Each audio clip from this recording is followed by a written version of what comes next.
The year is 2006 and the GameCube was on its way out. As the successor, a small white little rectangle looking system I think you all know came bursting onto the scene. Things were about to change big time. And with it came motion controls, something that took the world by storm on release, but today is seen as more of a gimmick to the broader gaming audience. Needless to say, the Wii is now close to being 20 years old and might just be some of y'all's first gaming console ever. And yes, that makes me feel very old. The Wii brought along some of the most fun and loved games in gaming history, and as with any Nintendo console, it brought its own spin on the Mario Kart franchise. Today I'll be going over the entire game from my perspective in a deep dive as usual. You can watch all the parts in the series in any order you want. So assuming you read the title of the video, it is my pleasure to welcome you back to the very next step in the Mario Kart Retrospective. Roll the intro! From the very first game up to Double Dash, the series evolved quite a bit, but naturally as the GameCube wasn't the best-selling Nintendo console, know what I mean? Its Mario Kart Double Dash had less players and fans than older Mario Karts. But as the Wii became a thing and just about everyone on Earth pretty much obsessed over it, naturally the sales went through the roof. So when it finally became time for the Wii Mario Kart, the expectations both from fans and higher-ups at Nintendo were through the roof. And long story short, Mario Kart Wii ended up following in the tradition of becoming one of the best-selling games for the console it was on, with 37 million freaking copies sold. And well, this time technically also being the best-selling standalone game of them all, given Wii Sports came as a pack-in title. So to be honest, that number itself is just effing mind-blowing to me. Like Jesus, every single Nintendo fan of 2008 and onward pretty much played this game. And for me and many others, this somehow still is our most played Mario Kart ever. I mean, from my own experience, this game never really died even after the Wii successor came out. Somehow everyone who still had a dusty old Wii laying around always had a copy of Mario Kart Wii to boot. So naturally, that's what's gonna be played given everyone already knew how to play it. In a way, you could say Mario Kart Wii transcended the typical great game title and became truly mainstream. So summarized, yeah, Mario Kart Wii was a very big deal.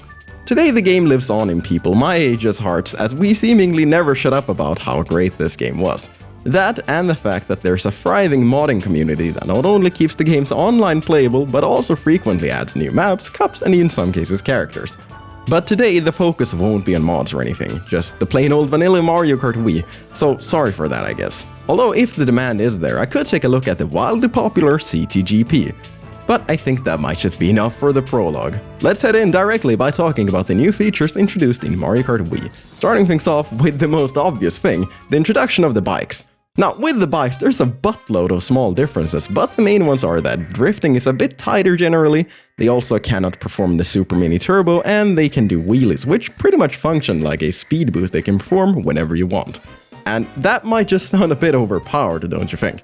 Well, that's because it was. From day one, everyone who played in Mario Kart Wii understood that bikes were by far the best type of vehicle because of that wheelie mainly. And as such, anyone who's actually skilled in Wii will almost always use a bike when it comes to shortcuts and such. But thankfully, the wheelie was removed when the bikes returned in Mario Kart 8. But you know what else we added? Motion controls! Oh god, the motion controls. And you know what that means? Grab the remote, grab the steering wheel, plop them together, twist to turn, shake to do tricks, shake to avoid power blocks. It's no understatement to say that the motion controls in Wii were a huge selling point and a very big part of what gave the game its identity in the early days. Even so much so that it was mostly Wii Sports and Mario Kart Wii that served as the de facto show-off games in discussions about why motion controls were so great. So, long story short, the motion controls in Mario Kart Wii very quickly became a force of habit for all of us players. And in my case, so much so, I had a hard time stopping myself from shaking the controller at each jump, even when playing Mario Kart 8. And of course, with this being the late 2000s, online multiplayer was starting to creep its way into more and more games, with this being no exception. And technically, online multiplayer was first seen in Mario Kart DS, but I think it's still significant to mention here given it was the first home console Mario Kart to feature online play. And to be honest, it worked surprisingly well. Like really, after playing Super Smash Bros. Brawl online, one would expect this to be complete garbage too, but apparently not. So who would have thought that Mario Kart Wii's online was and still is somewhat more reliable than even modern Smash Bros. Games' online modes? And if that wasn't nice enough, one of the other more notable changes came in the form of upping the racer count from 8 to 12, utilizing the power of the Wii. So up to 2 players could play online in both normal races and in battle mode. And joining a lobby often meant spectating the other people finish their race first, then head into a menu where you could vote for any track in the whole game. This was a lot of fun! And while you had a rank in the form of a score known as a race rating, I don't think I ever really knew anyone that cared all that much about that. Then again, you could also get certain icons next to your name in the form of a Wii Wheel, either in white or gold, that or a few stars too. It's my understanding that people cared a lot more about these icons than they ever truly did about the score itself. I know I certainly did, at least. Now, even with all of the newfound power of the Wii, Mario Kart Wii to my eyes still looks kinda bad. And I'm sure most of it comes down to an art style and such, but I mean, the game just looks a bit rough in places, I think. Although we'll touch more on that a little later in the video, so make sure to stay until the end. The last new thing I want to mention here, besides slipstreaming being a thing now, and endless amounts of speedrun techniques and such, is the item balancing. And while this isn't an entirely new addition, so to say, the chaos that transpired due to the balancing most certainly is. Mario Kart Wii is what I would call the most chaotic Mario Kart in terms of items and item frequency. Now, I'm not going to bore you with stats and whatnot about the actual item probability in comparison to the older games, but if that kind of thing interests you, I'll leave a link to the wiki page about this very thing in the description of the video. Anyhow, so we're all on the same page here. The actual new items in Wii are the Mega Mushroom, the Bullet Bill, the Blooper, the Power Block, and the Thundercloud. The Mega Mushroom is fine, it really only makes you big and also adds the ability to squish other players in the race, but is kinda useless in my play. The Bullet Bill is significantly better as it sort of replaces Baby Mario and Baby Luigi's chain jump from Double Dash. The Blooper covers the screen in ink for a while until you go on a speed boost, but to be honest, it is really only a hindrance unless you know all the maps inside out like I do. The Power Block, while menacing in the fact that it can make it so all players get hit, is totally useless when you realize you can just shake the controller to avoid the hit entirely. Then comes the Thundercloud. I hate this thing. It's like drawing a Joker in a card game. I mean, no one wants that crap. You see, when you get this item, you get this cloud over your head, which in turn also starts an invisible timer. In the time this cloud is over your head, you do get a speed boost, and for good reason. Bumping into anyone while having the cloud over you will result in the cloud switching over to the player being bumped into, but fail to bump into anyone and the timer running out will result in you getting hit by lightning. So that sucks. Oh, and a final thing I remembered that I think should be obvious, but I'll mention anyway, is the fact that there's once again no more character-specific items such as in Double Dash. Do they hate fun? And I'm not sure whether or not to call this a new feature or so, but you can switch between automatic and manual transmission in the game. And what that boils down to is if you want to drift on your own to do turbos or have the game pretty much do it for you.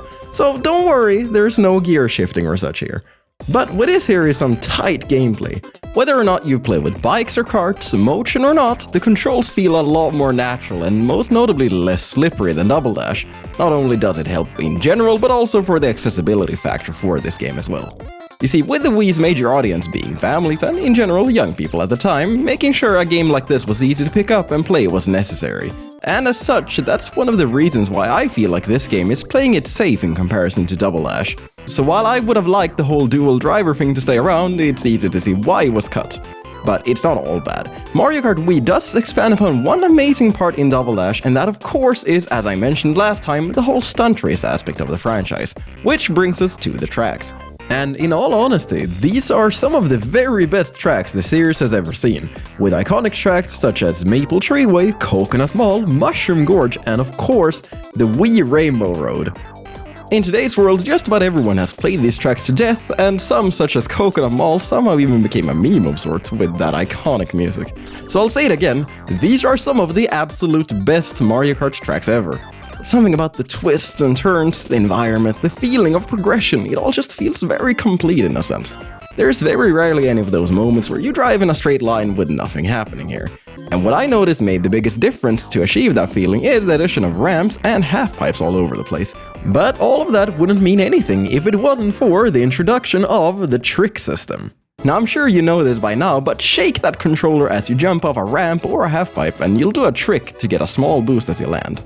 This is what I call addictive gameplay. I need to do these at every jump ever. Doing tricks not only feels fun, but is a natural way to strategize as you play, because going for a trick isn't always the best choice due to the way you approach the half-pipes. Indeed, it is possible to go at it in an ineffective way, which leads to spending way too much time in air and thus equaling out to actually going slower. and in some cases charging up a boost with a drift is way more effective anyway. And if that wasn't enough for you, keeping an eye open as you play, you'll notice there's a bunch of shortcuts throughout the game's tracks. Sure, some of the old Mario Kart tracks also had them, but not nearly as many and definitely not as creative as they are here. And speaking of old tracks, this is the first time the so-called retro tracks appear on home console, given they were on DS first. Nowadays, the retro tracks are complete remakes of older tracks, made to fit in with the current game's gimmick and such. In Wii, these retro tracks are more or less just straight ports with some asset changes and maybe a bit of texture cleanup boosting here and there. So even though one might call them primitive, I love that they're here in all their glory anyway. Regardless of what track you play on, you'll be sure to hear some of the most catchy music this series has ever produced. Producers Asuka Ota and Ryo Nagamatsu co-created most of the tracks in this game, and given Ryo was relatively new at the company at the time, it's quite an achievement how good the game's soundtrack is. And you should know, what you've been hearing throughout the whole video is music by these two legends. And as I love to share my favorite pieces of music, I want you to listen to my favorites from this game.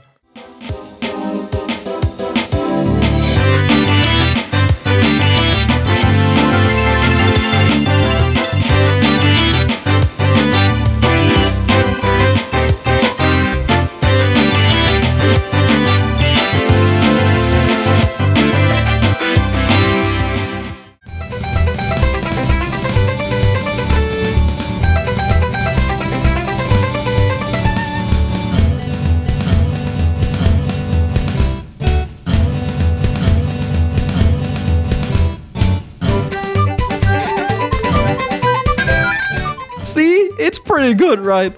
The turns feel sharp, the controls feel responsive, the maps are great, and the music is all around amazing. So why then do I say that this game not only looks bad, but also isn't my favorite? Well, to start with the elephant in the room, this game's graphical art style just looks bad. Mario Kart Wii not only looks bland and plastic in a way that not even the last game did, but also fails to live up to other Wii games' standards. So hear me out before you get the pitchforks. The character models look very rough even compared to Double Dash, as it barely looks like there was any increase in polygon count. And taking things a step further and comparing the Wii model to the one in Mario Galaxy shows just how rough things are here. And before you say anything, yes, I know the tracks and the karts get the most resources, but the Wii could still do a lot better than this. And even if that doesn't bother you, taking a look at the game in motion reveals another issue for me. This game lacks vibrancy and looks bland, as I said earlier. Yeah, I can't quite put my finger on it, but the shading used here isn't my favorite. Focusing on the characters again reveals what I mean when I say plasticky. There's this unnatural shine to the characters, and combining that with the low poly model itself creates this really odd look, and I don't like it. And to clarify for those who might be confused, in this video you might have noticed the quality of the footage shift around a little. Well, this is because I have a mixture of footage directly captured from an unmodded Wii U, from a modded Wii that fixes some of the output settings, and finally from an emulator. While the shine itself is most noticeable on the emulator footage as you see, it still bothers me even on the most normal Wii U footage. Double Dash not only looked far more vibrant, but didn't suffer from the shading issue here. And that was last gen!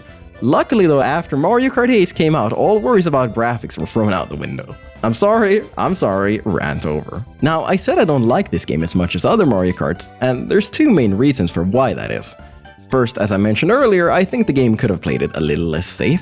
From a gameplay standpoint, everything works and all, but I really think this was the first time the series didn't move forward in all aspects. And secondly, I think the item balancing, while fun for some people, lessens my enjoyment of the game given I'm a person with all-around terrible luck. I think this game precisely leans into the chaos a bit too much for my tastes. It's the same reason why I don't like Baby Park in Double Dash. In short, I don't like when things feel too much out of my control. So while the game itself is very fun and enjoyable and always will be a very important childhood game for me, I can't say it's my favorite when so much of the actual gameplay is spent being bombarded with items instead of racing. But I think you all know that isn't the end of it. You see, in Mario Kart Wii, every character and vehicle has specific stats, and that means there's a tier list. Oh god. Probably the most recognizable thing from this game is the undisputed #1 combo in the entire game. Funky Kong and the Bowser bike is something that is like a scar in my mind. Just about everyone plays using this combo nowadays, and I'm so tired of seeing it. And you know it's gonna go bad when the whole online lobby is filled with nothing but Funky Kong. So I just wanted to get that out of the way, cause while Funky Kong is cool as hell, I really wish more people played other characters. And I guess I didn't mention it, but you can also play as Mii characters now, so yay? They have weird voices though. Finally, one thing I want to mention before I talk about the battle mode is this new little option in the menu labeled VS Race. This is basically your custom race option, which includes a new mode, Team Race. Red vs Blue is the name of the game, and I don't get it, to be honest. There's nothing inherently more fun, I think, in racing as a team than solo. If anything, your team can drag you down even if you come in first place every race. So, alright, cool, teams are meh. But get this! In the battle mode, no matter which of the two modes you pick, it's only in teams! What?! So no matter what you do, you're stuck with teammates in battle mode. And there's no more Shiny Thief and no more Bomb Bomb Blast. But alright, we still have the tried and true Balloon Battle and newcomer Coin Runners. Balloon Battle is just as you'd expect it, only in teams for some reason. And as for Coin Runners, well, I wish there was more to say, to be honest, but it really isn't that special. All you do is go around collecting coins on the playfield and every now and then hit opponents to have them drop their coins. The team with the most coins in the end wins, and that's that. And before anyone gets mad at me, it's not boring by any means. Both game modes work perfectly fine and are fun in their own way, even if you're stuck as a team. My issue here with the battle mode is, as you might have guessed, it's playing it a little too safe. And no, it's not that they removed the two amazing modes from Double Dash that makes me say this, although that also sucks. No, I just wish there was something truly new other than a slight variation of Balloon Battle. Oh well, at least the tracks for the battle mode are super good, just as the normal tracks are as well. Although, just as before, the retro tracks here leave a lot to be desired in comparison to the Wii ones. But it really doesn't bother me that much here. Lastly, a thing I've never mentioned in any of the earlier videos is time trial, given it's such a basic mode. But seeing as I want to make sure to cover everything here, let's take a look, shall we? In time trial, the goal is to race through a course as fast as possible all on your own, and the only items available are 3 mushrooms you get from the start. How and when you use them is up to you. And the one new thing this game added was the ability to upload your ghost data for others to challenge if they wish to. And as we're on the subject, one of the coolest Easter eggs is that the developers left their own ghost data for each of the tracks, so if you're feeling daring, try and challenge them. And having said that, I feel satisfied wrapping things up. You know, looking back at this game after all this time, it makes me a bit emotional. And yes, I know I always say that, but screw you, I cry a lot. It's honestly impressive how big of an impact this game made. Even though it's not my favorite, its legacy still lives on, and for what it's worth, it's fun knowing that just about everyone has played this at some point in their lives. The motion controls, while gimmicky, were cool, the music was amazing, and the feel of the game was just right. So make no mistake, even if the game visually isn't to my liking, it is still one of the best and most important games of its generation. Mario Kart Wii was, and still is, a blast. Truly worthy of the title, the most chaotic Mario Kart. So even if that whole statement was a bit cheesy, I just hope you enjoyed watching this as much as I had making this. So before ending things off, remember to subscribe and like the video, as well as share your best memory with Mario Kart Wii down below in the comments. See you all next time on the Mario Kart Retrospective with Mario Kart 8 and 8 Deluxe.